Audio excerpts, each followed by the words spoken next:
अस्सलाम वालेकुम my YouTube listeners, उम्मीद है सब खैरियत से होंगे। सल्फाइड के एपिसोड नंबर 9 शुरू करते हैं। हानू आपी, अंकल आ गए हैं बाहर, जल्दी आओ। जवाद ने खबर दी। हानम तैयार थी। उसने चादर उठाकर अच्छी तरह से उड़ा था। ध्यान रखना अपना, और जब एडमिशन हो जाए तो फ़ोन कर देना। आसिया बेगम ने उसे तंबी की थी। ठीक है अम्मी, हानम ने फाइल उठाते हुए कहा था। हमदान साहब अंदर नहीं आए थे, वो बाहर ही गाड़ी में बैठे रहे थे। वो दुआ मांगती घर से बाहर निकली थी। हानम ने दुकान के बाहर खड़े तारिक को देखा था, जो उसे घूर घूर कर देख रहा था। वो उसे नजरअंदाज करती गाड़ी में बैठ गई, जिसे हमदान साहब ने एक सेकंड भी ज़ाया किए बिना आगे बढ़ा दिया था। बीजान, उस गधे को फोन करके समझा दे कि वो अब संजीदा हो जाए अपने मुस्तकबिल को लेकर, सैयद जबील बीजान से कह रहा था। और तारीफ आरजे की हो रही थी। जबील साहब आरजे को हमेशा गधा ही कहते थे, उसकी हरकतें ही ऐसी थीं। शाह ने फ़ोन किया था उसे, वो कह रहा है कि यूनिवर्सिटी नहीं छोड़ना चाहता। बीजान ने बताया क्योंकि कुछ दिन पहले जिया जबील ने उसे फ़ोन किया था, जो बात सुनने को राज़ी नहीं था। अल्लाह उस गधे को अकल दे, वो परेशान हुए थे। भाईजान, आप परेशान ना हो, अभी बच्चा है, समझ जाएगा। बीजान ने तसल्ली दी थी। बच्चा नहीं है वो, बाप है सबका, लेकिन अकल तो उसमें गधे जितनी भी नहीं है। वो बड़बड़ाते बाहर निकल गए थे, जबकि बीजान सोच रही थी कि ऐसा क्या किया जाए जिससे आरजे को अकल आए। आप खुश हैं ना हनी बेटा? हमदान साहब ने खामोश बैठी हानम से पूछा था। जी अंकल, बहुत। मैंने कभी सोचा नहीं था कि मैं इस यूनिवर्सिटी में पढ़ पाऊंगी। उसका एडमिशन हो चुका था, वो अब वापस घर जा रहे थे। हानम के डिपार्टमेंट वाले सैयद हमदान साहब को अच्छे से जानते थे। उन्हें ज़्यादा देर नहीं लगी थी, जल्दी उसका एडमिशन हो गया था। कोई बात नहीं, अब दिल लगाकर पढ़ना और कुछ बनकर दिखाना, वो उसका हौसला बढ़ा रहे थे। अब मेरा घर देखना चाहोगी या आपको आपके घर छोड़ दूँ? अंकल, फिर कभी देख लूंगी, आप मुझे घर छोड़ दें, अम्मी इंतज़ार कर रही होंगी। हानम ने जवाब दिया था। आपकी वाइफ कैसी है अंकल? अचानक हानम ने सवाल किया था। वो नहीं है। उनकी बात सुनकर हानम चौंकी थी। जब माहीन पैदा हुई थी वो तभी मुझे छोड़ गई थी, वो अफसरदा से कह रहे थे। हानम को अफसोस हो रहा था। मैं आसी से शादी करना चाहता हूँ। उनकी बात पर हानम ने झटके से रुख मोड़कर उन्हें देखा था। क्या आप मजाक कर रहे हैं? हानम को हैरत हुई। हरगिज़ नहीं, वो संजीदा थे। मैं चाहता हूँ कि उसकी सारी महरूमियों का अजाला कर दूँ। सारी ज़िंदगी उसने परेशानियों में गुजारी है। अगर आप लोग मेरे साथ होंगे तो मोहल्ले का तो क्या, दुनिया का कोई इंसान आप लोगों को तंग नहीं कर पाएगा। हानम को उनकी बात समझ आ रही थी, लेकिन अंकल अम्मी, उसने इनकार कर दिया। वो नहीं करना चाहती, उसे ज़माने का डर है, वो संजीदा से कह रहे थे। हानम अच्छी तरह जानती थी कि उसकी माँ ने सारी ज़िंदगी दुखों में गुजारी थी। वो खुद दिल से चाहती थी कि उसकी माँ अब खुश रहे, अपनी ज़िंदगी को जिए। अगर आसी मान गई, आप लोगों को कोई एतराज़ तो नहीं होगा ना? वो अब हानम से पूछ रहे थे। नहीं अंकल, हमें कोई एतराज़ नहीं होगा। मैं खुद चाहती हूँ कि वो खुश रहें। वो मुस्कुराई थी। मैं भी यही चाहता हूँ। गाड़ी में एक गहरी खामोशी छा गई थी। मैंने बचपन से ही आसी को चाहा है। मैं बाहर पढ़ने गया था ताकि उसे अच्छा मुस्तकबिल दे सकूं, लेकिन शायद वो मेरी किस्मत में नहीं थी। वो गौर से उनकी बात सुन रही थी। जब आसी की शादी हुई, उससे पहले ही मेरी शादी हो गई थी। मैं आया ज़रूर था, लेकिन बहुत परेशान था। अपनी चाहत को किसी और का होते देखना बहुत तकलीफ दे था, लेकिन मैं उसे धोखा नहीं दे सकता था। वो किसी और की हो गई थी और मैं चुपचाप देखता रहा, फिर वापस चला गया। अंकल, आपकी वाइफ कौन थी? मतलब कैसे शादी हुई थी? वो एक पाकिस्तानी लड़की थी, यहाँ एक कंपनी में काम करती थी। कंपनी वालों ने उसे अमेरिका भेज दिया था और उसे वहाँ जाकर पता चला कि उसके साथ धोखा हुआ है। वो रात वो होटल से भाग गई थी और इत्तेफाकन मेरी गाड़ी से टकरा गई थी। इंसानियत के नाते मुझे उसे तहफ़्फ़ुज़ देना पड़ा। मैंने उससे शादी कर ली और यूँ आसी मुझसे बिछड़ गई। हानम को उनकी कहानी सुनकर हकीकतन दुख हुआ था। इतना तो कभी अब्बू ने भी अम्मी को नहीं चाहा होगा जितना हमदान अंकल चाहते हैं। अल्लाह उनकी ख्वाहिश पूरी करे, आमीन। हानम ने सद के दिल से दुआ की थी। कुछ देर बाद हमदान अंकल ने उसे घर के सामने उतारा था। वो अंदर नहीं आए थे। कोई भी मसला हो तो मुझे फ़ोन कर देना, मैं खुद देख लूँगा। हानम उनका इशारा समझ चुकी थी। और मैं आपके लिए दुआ करूँगी अंकल कि वो आपके और अम्मी के लिए बेहतर करें। वो मुस्कुराकर आमीन कहते वापस जा चुके थे और हानम गहरा सांस लेकर घर के अंदर दाखिल हुई थी। आज की ये लड़ाई जॉर्डन को हर कीमत पर जीतनी थी। उसे अपने मद्दे मुकाबिल शख्स में अपना बाप नजर आ रहा था, जिससे वो इंतहा की नफरत करता था। वो लोग बुरी तरह एक दूसरे को मार रहे थे। बिलाखिर वो जीत गया था। जख्मों से चूर वो बाकी पैसे लेकर हॉस्पिटल की तरफ भागा था। वो अपनी माँ को हर हाल में बचाना चाहता था, लेकिन शायद किस्मत की देवी उससे नाराज हो गई थी और मौत की देवी ने मार्था को अपना बना लिया। हम माजरत करते हैं मिस्टर जॉर्डन, हम आपकी मदर को नहीं बचा सके। डॉक्टर के अल्फाज उस पर किसी बम की तरह गिरे थे। वो इतनी जोर से चिल्लाया था कि पूरा हॉस्पिटल सहम गया था। आप मुझे छोड़कर नहीं जा सकती मॉम, आप नहीं जा सकती। वो हॉस्पिटल की राहदारी में फर्श पर बैठकर इतना रोया था कि लोगों को उस पर तरस आना शुरू हो गया था। आपकी वजह से मेरी माँ मरी है मिस्टर जुबेल, मैं आपको नहीं छोड़ूंगा। वो तस्वुर में अपने बाप से मुखातिब हुआ था। ऑपरेशन थिएटर में वो अपनी माँ के मुर्दा जिस्म से लिपट लिपट कर रोया था। वो जिस्मानी तौर पर इंतहाई ताकतवर शख्स ज़हनी तौर पर बहुत कमज़ोर साबित हुआ था। वो गश खाकर गिर गया था। उसे अपनी जिस्मानी जख्मों की परवाह नहीं थी। जो जख्म उसकी रूह पर लगा था वो गहरा था, वो नहीं भरने वाला था। एंथनी उसके पीछे आया था और फिर उसे यूं टूटा फूटा देख कर रो दिया था। कितने घंटों बाद उसे होश आया था। मार्था को उसके होश आने पर दफना दिया गया था। वो दोबारा नहीं रोया था। एंथनी को उस पर पत्थर का गुमान हुआ था। वो खामोश था, लेकिन उसके अंदर कितना बहुत बड़ा तूफान पल रहा था ये सिर्फ वो ही जानता था। उसके जिस्म का रुआं रुआं जल रहा था। हेलो, अस्सलाम वालेकुम अंकल, कैसे हैं आप? सैयद जबीन ने अपने निकम्मे बेटे को फ़ोन किया था, जिसे आरजे ने नहीं उठाया था। अब उन्होंने लैंडलाइन पर फ़ोन किया था, जिसे मिक्की ने उठाया था, और आवाज़ सुनकर वो तमीज़ से बात कर रहा था। वालेकुम अस्सलाम। कहाँ है वो गधा, उल्लू का पट्टा, दुनिया जहाँ का निकम्मा शख्स? वो गुस्से से पूछ रहे थे। मिक्की तो उनके इतने अलकाबात पर अश अश कर उठा था। जी अंकल, आप किसकी बात कर रहे हैं? मिक्की अनजान बना। तुम्हारे बाप की, सैयद जबीन ने गुस्से से जवाब दिया था। मिक्की तो ये जवाब सुनकर गड़बड़ा गया था। अंकल, आज इस वक्त घर नहीं है, जैसे ही वो आता है मैं आपकी बात करवा दूंगा। कोई मैसेज है तो मुझे दे दे, मैं उसे बता दूंगा। वो अब शराफत से कह रहा था। उस गधे को कहना कि अपने बाप का फ़ोन उठा ले, नहीं तो मैं लाहौर आकर उसकी क्लास लूंगा। वो गुस्से से कहते फ़ोन बंद कर चुके थे। मिक्की ने अपना अटका सांस बहाल किया था और फिर खमगेशी निगाहों से अपने सामने सोफे पर विराजमान आरजे को देखा था, जो बहुत दिलचस्प नजरों से उसे देख रहा था और साथ साथ नूडल्स खाने में मगन था। सुन लिया गधे, क्या कह रहे थे अंकल? मिक्की ने जलकर कहा, क्योंकि आरजे ने उसे फोन उठाने को कहा था।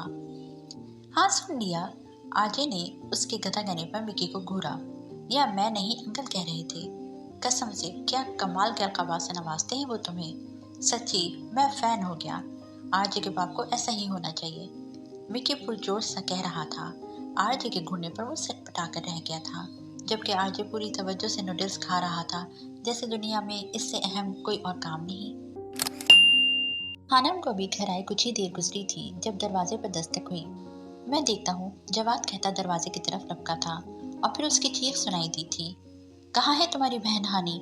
आज मैं उसे नहीं छोड़ूंगा। मुझसे शादी नहीं करनी और अमीर लोगों से पूरे मोहल्ले के सामने चक्कर चलाती है। वो पिस्तल हाथ में पकड़े जवाद को धक्का देकर दनदनाता घर में दाखिल हुआ था। आसिया बेगम, महम और हानम तारिक की आवाज़ सुनकर सहम गई थी। या अल्लाह खैर, आसिया बेगम के मुंह से बेख्तियार निकला था। तुम यहीं अंदर रुको, बाहर मत आना, मैं देखती हूँ इसे। आसिया बेगम हानम को ताकीद करती बाहर निकली थी। वो खुद बहुत बुरी तरह से घबराई हुई थी। तारिक बाहर सहन में खड़ा था। आसिया बेगम को देखकर जवाद उनकी तरफ लपका था। वो बुरी तरह से डरा हुआ था। क्या लेने आए हो तुम यहाँ? उन्होंने हिम्मत जमा करते हुए पूछा। हानि किधर है? बाहर निकालो उसे। ऐसी बेहया और बदकिरदार लड़कियों की इस मोहल्ले में कोई जगह नहीं है, वो गुस्से से कहते हुए आगे बढ़ा था। वहीं रुक जाओ तारिफ, आसिया बेगम दहाड़ी थी। खबरदार, जो एक लफ्ज़ गलत कहा तुमने मेरी हानि के मुतालिक। आसिया बेगम की आंखें सुर्ख हो चुकी थी। शोर की आवाज़ सुनकर पूरा मोहल्ला जैसे वहीं इकट्ठा हो गया था। मैं सब जानता हूँ कि कितनी पारसा है वो। सुबह लंबी गाड़ी में गई थी, अब वापस आई है। ऐसी लड़कियों को तो गोली मार देनी चाहिए। तारीफ की आवाज़ सुनकर हानम का नाजुक दिल किसी चिड़िया के मानंद फड़फड़ा रहा था। उसने कुछ गलत नहीं किया था और वो कैसे कैसे इल्ज़ाम लगा रहा था उस पर। वो बाहर जाना चाहती थी जब माहम ने उसका हाथ पकड़कर उसे बाहर जाने से रोका। कुछ याद आने पर माहम ने हानम का मोबाइल उठाकर हमदान अंकल का नंबर मिलाया था। हेलो अंकल, कहाँ हैं आप? पहले ही बेल पर फ़ोन उठा लिया गया था। अंकल यहाँ बहुत बड़ा मसला हो गया है, आप प्लीज़ जल्दी आएं। माहम कांपती आवाज़ में कह रही थी। उसका दिमाग ऐसे वाक़यात पर हानम से तेज़ काम करता था। वो किसी गलत जगह पर नहीं गई थी, दाखिला लेने गई थी यूनिवर्सिटी में, आसिया बेगम ने जवाब दिया था। देख रहे हो मोहल्ले वालों, कैसे हमारी नाक के नीचे खेल रचा जा रहा है। ये लड़की कॉलेज यूनिवर्सिटी के बहाने जाने कहाँ कहाँ जाती है। मैंने कहा चुप कर जाओ तारिफ, खुदा का खौफ करो कुछ। क्यों एक मासूम पर इल्ज़ाम लगा रहे हो। आसिया बेगम को तो उसकी बातें सुनकर जैसे सख्ता सा हो गया था। जवाद शोला बाढ़ निगाहों से तारिक को घूर रहा था। वो छोटा सा था, कुछ कर नहीं सकता था, लेकिन उसे तारिक का यूं अपनी बहन हानू के मुतालिक बात करना बहुत बुरा लग रहा था। उनके घर के सामने कुछ फासले पर मस्जिद थी। नमाजी मगरिब की नमाज पढ़ने के बाद मस्जिद से बाहर निकल रहे थे और शोर की आवाज़ पर अब सब वहाँ जमा हो गए थे। ये क्या तमाशा लगा रखा है तुमने तारिफ। मोहल्ले के एक इज्जतदार शख्स ने उसे यूं किसी के घर में घुसे देखा तो गुस्से से पूछा था। बाहर निकलो। किसने इजाज़त दी तुम्हें लोगों के घरों में यूं बिना इजाज़त अंदर दाखिल होने की। इमाम मस्जिद भी वहाँ आ गया था। मेरी बुराइयां आप लोगों को नजर आ रही हैं, इस लड़की की नजर नहीं आ रही जो पूरे मोहल्ले की आंखों में धूल झोंक रही है। तारिक भड़का था। भाई साहब, मेरी बेटी ने कोई गलत काम नहीं किया। वो एक इज्जतदार लड़की है, यूनिवर्सिटी में दाखिले के लिए गई थी, लेकिन ये घटिया इंसान बिला वजह इल्ज़ाम लगा रहा है मेरी बच्ची पर। आसिया बेगम ने आगे बढ़कर इमाम मस्जिद और उस शख्स से कहा था। अच्छा, तो मैं इल्ज़ाम लगा रहा हूँ, तो बताओ कौन है वो शख्स जिसके साथ गई थी हानि। जानने वाला है, मेरा तायाजाद भाई है, आसिया बेगम ने जवाब दिया था। हानम से बर्दाश्त करना मुश्किल हो गया था। वो इतना जो जानती थी कि पूरे मोहल्ले के सामने तारिक कुछ कर नहीं सकता। वो महम को झटका देकर बाहर निकली थी। क्यों शोर मचा रहे हो तुम। यही हूँ मैं, भागी नहीं हूँ। वो जाने इतनी हिम्मत कहाँ से लाई थी। हानम को देखकर तारिक की आंखें चमकी थी। वो जिस मकसद के लिए आया था उसे हर कीमत पर पूरा करना चाहता था। ओह, भागने में कोई कमी नहीं छोड़ी तुमने।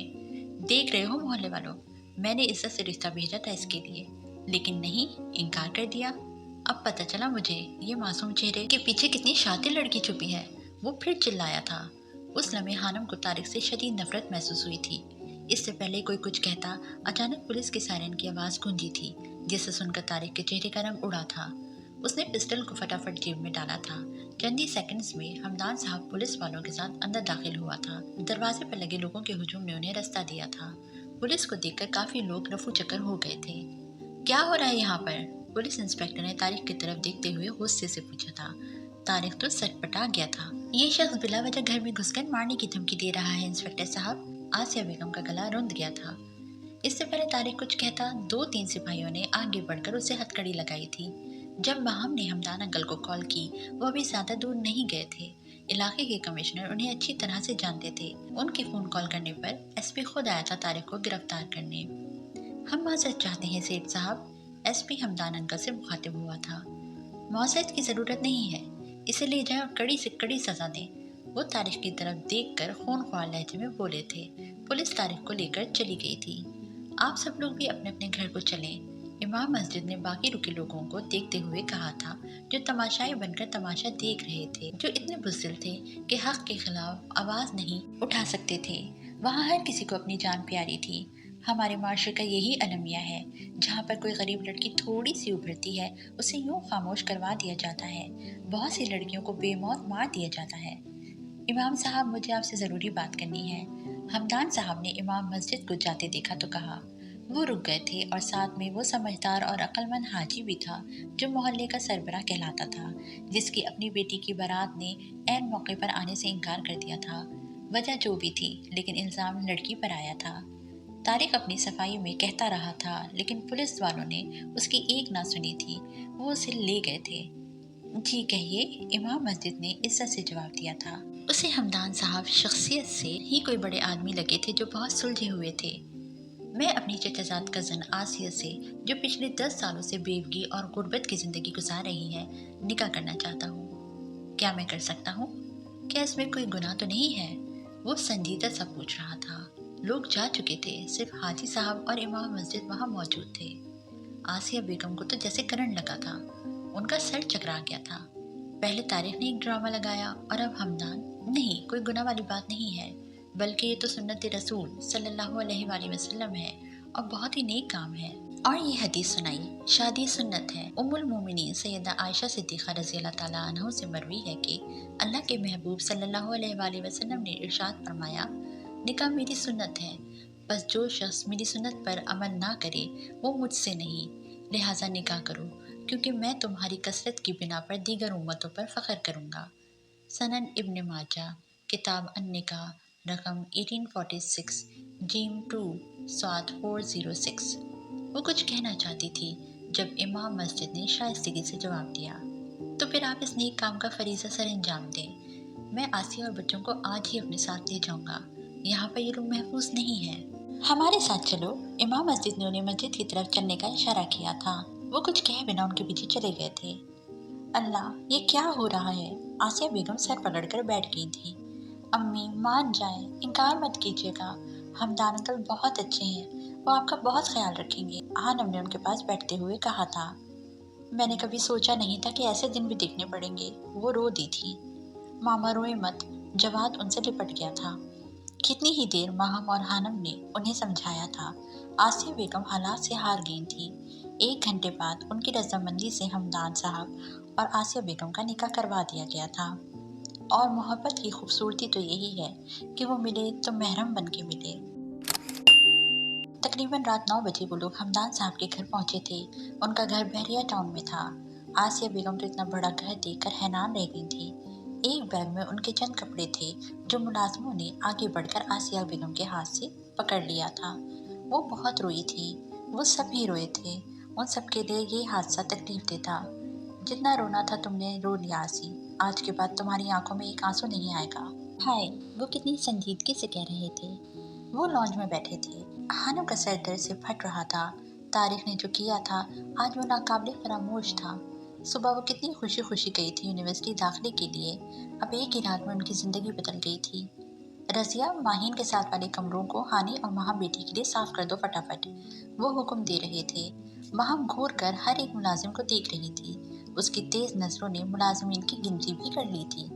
गुलामदीन, खाना लगाओ, मैं फ्रेश होकर आता हूँ। जी साहब। मुलाजिम जो उन सबको हैरत से देख रहे थे उसके हुक्म पर दौड़े चले गए थे। आप लोग भी फ्रेश हो जाएं बेटा। ऊपर दाएं तरफ माही का कमरा है, वहाँ चली जाएं और चेंज कर लें।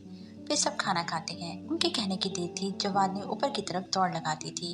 हानम और माहम आगे पीछे सीढ़ियों की तरफ बढ़ी थी और आसिया बेगम भी सोफे से उठकर उनके पीछे जाने लगी थी कि हमदान की आवाज़ गूंजी। कहाँ जा रही हो आसी? हमारा कमरा इधर है। आसिया बेगम के कदम रुके थे। वो असबाब में सर हिलाती हमदान के पीछे चली गई थी। माहम ने मुश्किल से अपनी मुस्कुराहट ज़ब्त की थी। ऊपर मर्द, हानम ने उसे घूरते हुए कहा था और वो खिलखिलाती ऊपर की जानिब बढ़ गई थी। मार्था के बिना जॉर्डन को घर काटने को दौड़ रहा था। उसकी हालत बुरी थी। बाल बिखरे पड़े थे, शेव बड़ी हुई थी। अब कोई उसका ख्याल रखने वाला नहीं था। मॉम, आप क्यों चली गई हैं? खाली घर में उसकी आवाज़ गूंज कर रह गई थी। वो रो रहा था और फिर नम आंखें लिए अपनी माँ के कमरे की तरफ बढ़ गया था। वो अब कुछ ढूंढ रहा था, कोई ऐसा सुराग जो उसे उस शख्स तक ले जाए जो उसकी माँ की मौत का जिम्मेदार था। उसे याद था मार्था अक्सर लकड़ी का बॉक्स खोले बैठी रहती थी।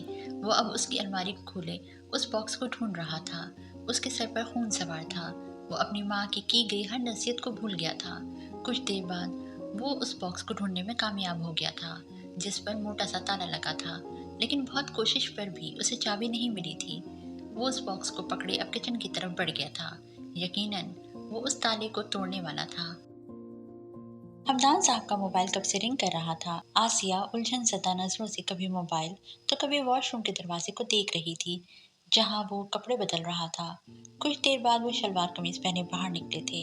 आसिया बेगम को महसूस हुआ था जैसे वक्त उसको छूकर नहीं गुजरा था। वो आज भी उतनी ही जवान नजर आ रहे थे जितने 22 साल पहले, बल्कि अब उसकी शख्सियत मजीद रूपदार हो गई थी। तो मिला है तो ये एहसास हुआ है मुझको, ये मेरी उम्र मोहब्बत के लिए थोड़ी है। ज़रा सा गमे दौरा का भी हक है जिस पर मैंने वो सांस भी तेरे लिए रख छोड़ी है। घबराने की ज़रूरत नहीं है आसी, अब ये तुम्हारा घर है, इसे तुमने ही संभालना है। वो शायद उसकी उलझन भाप गए थे। इससे पहले वो कुछ कहती, मोबाइल पर दोबारा रिंग हुई थी। मोबाइल की स्क्रीन पर हशाम जबील चमक रहा था। अस्सलाम वालेकुम अंकल। उनके फ़ोन उठाने पर दूसरी तरफ से आवाज़ उठी थी। वालेकुम अस्सलाम, कैसे हो हशाम बेटा? वो फ्रेश से पूछ रहे थे। जी अंकल अल्हम्दुलिल्लाह, आप सुनाएं कैसे हैं? मैं बिल्कुल ठीक हूँ। सुनाओ बरखुरदार, कैसे याद किया मुझे? वो अंकल बाबा साईं किसी फाइल का पूछ रहे थे। हशाम की बात पर हमदान साहब का कहकहा उभरा था। जिया टवील तुम्हें बिजनेसमैन बना कर दम लेगा हशाम, मुझे यकीन है, वो दिलचस्पी से कह रहे थे। बस अंकल, जितना मर्जी दूर रह लो, बाबा साईं फिर मुझे घसीट लेते हैं इस बिजनेस की दुनिया में। हशाम ने गहरी सांस लेते हुए बताया।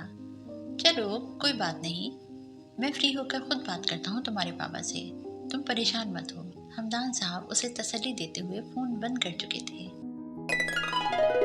इस एपिसोड को यहीं ख़त्म करते हैं। मिलते हैं नेक्स्ट एपिसोड में। आपको मेरा साथ अच्छा लगा है तो चैनल को लाइक शेयर और सब्सक्राइब ज़रूर कीजिएगा। अल्लाह हाफिज़।